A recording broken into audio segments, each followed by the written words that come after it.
What is going on, guys? Rewinds here, and in this video I'm going to be bringing you guys my review for Boruto 2 Blue Vortex Manga chapter number 18. And yes, I do know that it's very late, so long story short, Shueisha has been giving me some trouble again with some copyright issues. So pretty much they took down one of my spoiler videos, and I've been trying to deal with that the last couple days, and as a result my review got delayed. So I am working to get that back up. But it is unfortunate that they keep targeting people for this kind of stuff. Can't even talk about spoilers apparently without them having an issue. So yeah, that's pretty much what's been going on. As for the chapter itself, though, I did enjoy it this month, and I hope you guys did too. Definitely let me know what you guys think of everything in the comments below. But let's talk about it. We do have a Matsuri solo cover for the chapter, which looks pretty solid, and the chapter itself is titled Only Babble in Your Sleep, and the title connects to an event that happens in the chapter, of course, so I do feel like it's a solid title for it. As for the solo cover, I feel like Matsuri was a good choice this month. Next month, I think we might cut back over to perhaps a solo cover of Mitsuki or Sarada, depending on who's going to have a big role in that fight against Ryu. But if it's not one of those two, I feel like Konohamaru is due a cover at this point too. So it could also be him. But one of those three for sure is what I'm feeling.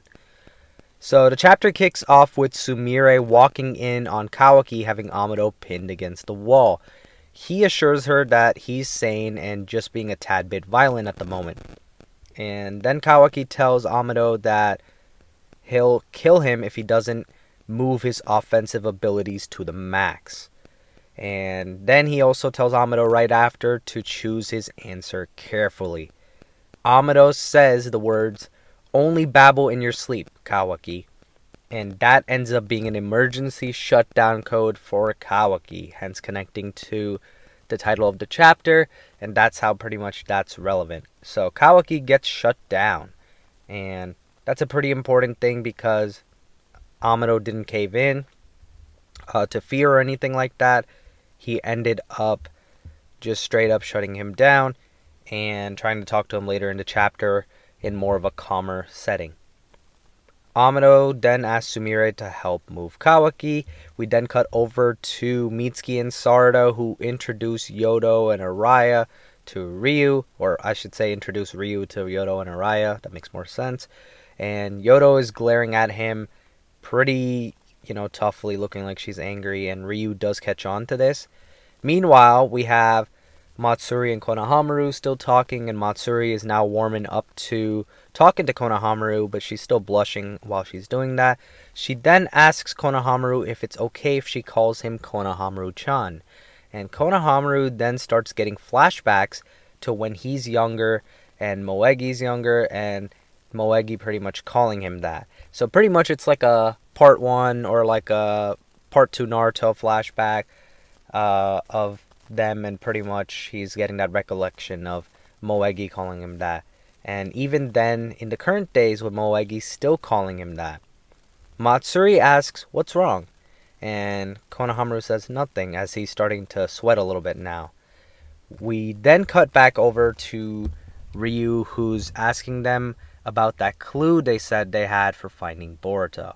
But actually, before we talk about this, I do want to say, kind of cool seeing even like a minor flashback like that to part 1, part 2 Naruto, and just seeing characters, back from back then, because we haven't really gotten too much of Naruto flashbacks, to be honest, in the Boruto series as a whole. So I think that's a cool little thing to throw in, especially with how it's going to connect later in the chapter. So good stuff on that. As for Ryu, Ryu's catching on very quickly over here on this scene, trying to see if they really have a clue for finding Boruto or not. Sarada ends up hesitating, and Ryu then uses his Iron Sand on the area. This was one of those moments where, yeah, maybe he could have snapped and attacked them, but he didn't. He still calm, acting the same, and he just used the Iron Sand on the area. He says that it'll help find Boruto if he's nearby. As the sand gets near Yodo, he ends up claiming that she has a lot of bloodlust. So Yodo responds to this by saying she's always like this, so not to let it bother him. So she makes a little excuse to get by, but Ryu is not one to be easily fooled. Mitsuki asks Ryu why they're looking for Boruto, and he says they're doing it because Konoha is considering Boruto a criminal. So he's trying to see what the justification of the Shinju are. Ryu says he doesn't understand it completely, but Boruto knows too much about things such as the thorn bulbs. And Sarada asks Ryu if they can use one as bait to lure Boruto out. And, this part is definitely, them getting a little ahead of themselves. It comes off as a little bit more suspicious. But they do think Ryu at this point is a little bit more gullible, so it makes sense. We then cut back over to Kawaki, who is now awakened, and Amado is pretty much telling him to stay calm, and he requests like a civil chat to happen. One thing I do want to say, again, Boruto's been doing this really, really good lately. We are seeing a lot of different fronts on pretty much every chapter the last couple months, and I like it. I feel like we're progressing in some regard, in a lot of different situations. So I'm personally a fan of how we're going through a couple different plot points rather than just straight shotting one. And also, no Boruto in this chapter. That was an interesting thing, and it'll be interesting to see if he makes an appearance or not. Maybe in next chapter or maybe later in the arc. I'm sure he will, but in the next chapter we'll see if he does anything or not. So Amado basically agrees to modify Kawaki to high offense on one condition, and he's saying he's only even willing to move him up to this because the emergence of the Divine Tree People, which they didn't really foresee apparently. So a vessel that looks like Delta is then seen, and Amado pretty much tells Kawaki that, hey, it's not Delta, it's prepared for his daughter Akebi to inhabit. And Amado says he wants this vessel to be implanted with Kawaki's karma so that his daughter can be reborn, since Kawaki's karma already has Akebi's data. So Amado says this is the one and only sole purpose of his life, and it's an act that's only permitted to the gods. So he pretty much begs Kawaki to help him achieve this condition. And Kawaki ends up responding to this by saying, he'll say it again. If the resurrected daughter turns out to be an OTSUTSUKI, he'll kill it, no exceptions. So interesting wording on that part, because he said he'll say it again. Maybe they've had this chat before in the past couple years, at least part of it. But maybe Kawaki was completely reluctant to talk about this beforehand. Whereas now it seems like Kawaki might be willing to do it, but if this resurrected daughter turns out to be an OTSUTSUKI, he will end up killing it. No exceptions. Amado says fine to that, but he also says, I will fight you with everything I've got. And this might be foreshadowing, when we don't know what Amado's up to. Amado might have a lot of sneaky stuff up his sleeve still going forward, because, this is his goal to revive his daughter, but what if Amado has, this evil side to him still of like a certain goal he's trying to reach by bringing his daughter back as a god? We'll find out, I'm sure, at some point down the line when this plot point is addressed again. To me, I'm personally feeling that the revival of Akebi is something that's inevitable. I do think it's one of those things that's going to happen at some point, and I do feel like it's going to go pretty wrong, and she's going to end up being a pretty strong OTSUTSUKI that's going to cause some trouble. That's my early prediction for her. But I do see it happening. I don't think it's going to be one of those things where they don't touch on it again. So, pretty much, Kawaki ends up responding to Amado by saying he can't accept the terms and he's not interested right now in something that might add a new enemy. And, well, he's not interested at all, but yeah, he doesn't want to add a new enemy. And Kawaki says he'll implant a karma on the clone only after all the current foes are wiped out. He names the Divine Tree People, Code, and Boruto. Amado says that Kawaki should listen. He's at near immortal defensive and regenerative powers right now, and if he's directed to full offensive mode, there's no guarantee that he'll survive, and then Amado's worried that his dreams will die along with him. So that's where Amado's kind of concerned for Kawaki. It's a little bit more of a selfish ambition that he wants out of Kawaki. But yeah, so Kawaki is pretty much saying to this that he doesn't want a guarantee of survival. Rather, he wants the potential to kill them. Because he knows right now that he doesn't stand a chance against Boruto. He doesn't stand a chance really completely against Code either. He may be able to hold his own a little bit against Code, but we know from other realities that even with the future side, that Kawaki's been defeated by Code in the past. And maybe this is different because this is, in the time skip, but we know that in the 3 years ago past timelines, some of the ones that Koji saw, Kawaki was taken out after Boruto was out of the scene. So, yeah, it's definitely going to be interesting to see where Kawaki's buff gets him to. Of course, Kawaki wants to get on the level of the Divine Tree people as well. So, this, I feel like, power up for him is inevitable. And I think he's going to get it really soon. Probably in the next chapter, honestly. And Kawaki pretty much also asks Amado to make him a bigger and badder monster than them. Again, referring to Boruto, Code, and the Divine Tree people. He says to use any means, whether scientific or otherwise, to make him strong beyond all limit.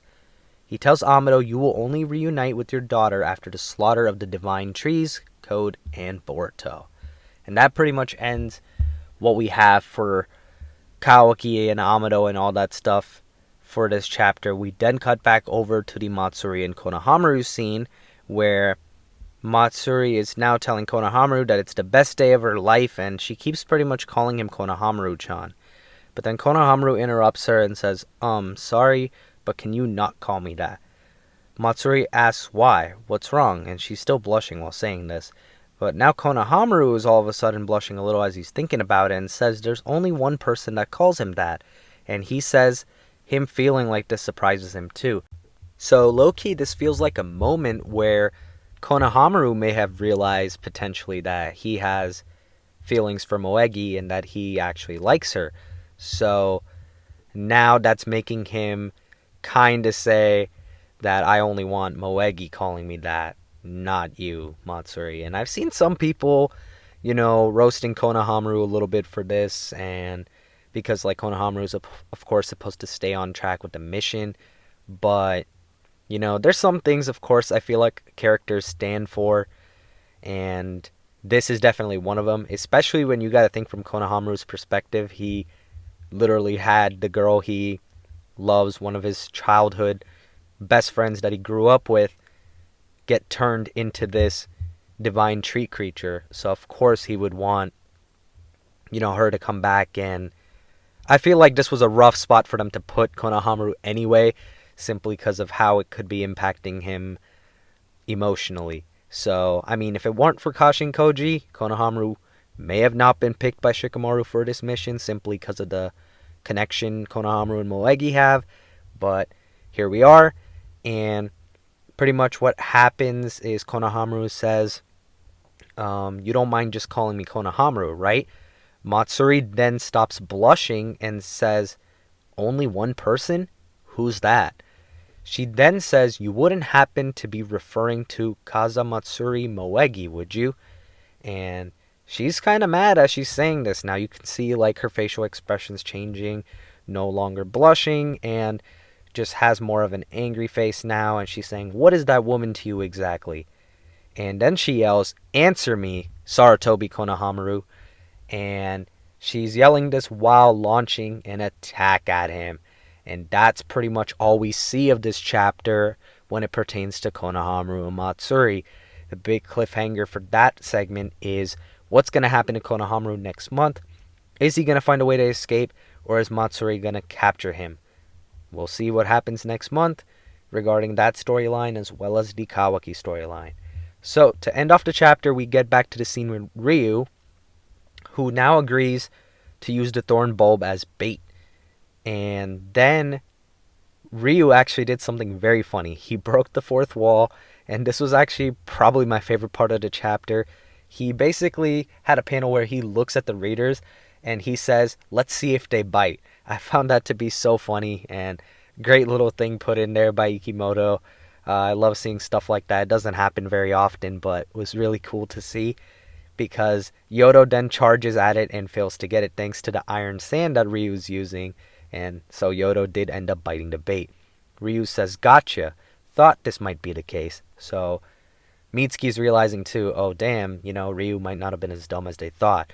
And Ryu pretty much says that this betrayal will lead to some serious trauma and that they need to be punished.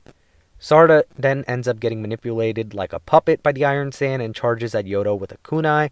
And right as this kunai is about to hit Yodo, thanks to Sarda being propelled at her, the Iron Sand ends up getting dispelled thanks to Araya using a jutsu called Lodestone Sand Sealing Blade. And Araya came in clutch there, and he pretty much says to end off the chapter, he says, "Shinki, lend me a hand," or something along those lines. He's pretty much asking Shinki to lend him a hand because this is a jutsu that I guess was initially probably made to aid Shinki while they were on missions, but now it's being used to help, control against him in this form of Ryu. So Araya is making his stand. This is how I feel like you give, one of the newer gen characters a moment. So I'm definitely excited to see what Araya is going to do in next month's chapter and everybody else in general too. Team 7 versus Ryu is definitely going to heat up in next chapter. I believe it's going to be very interesting and exciting to see. And I'm definitely excited as well to see if we touch again on the scenes of Amado and Kawaki. I feel like there's a chance we might get a little bit of it, but maybe we won't. We'll find out. I do feel like we are going to get back to the Konohamaru Matsuri thing, though, at least to some extent. So I'll make some prediction stuff on that, of course, across the next couple weeks, and we'll talk a lot more about what happened in this chapter as well as what's to come. But definitely look forward to the upcoming videos. I'm going to rate this chapter an 8.5 out of 10. Really good stuff, great stuff. I enjoyed it.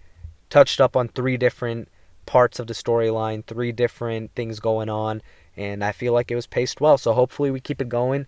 I get it, of course, these aren't, the most exciting 10 out of 10 chapters that everybody seems to want, but everything in terms of writing has been pretty concrete, and a lot of stuff is making a whole lot of sense. So I personally am looking pretty forward to seeing how things proceed, and if we keep getting chapters paced like this in the meantime, I, for one, don't mind. Definitely let me know your thoughts in the comments below of everything. But that's going to wrap up this one. If you guys did enjoy the video, be sure to hit the like button and subscribe to my channel if you guys are new. And as always, I hope you guys have a good day or night whenever you guys are watching this video. I'm Rewinds, and I'm out.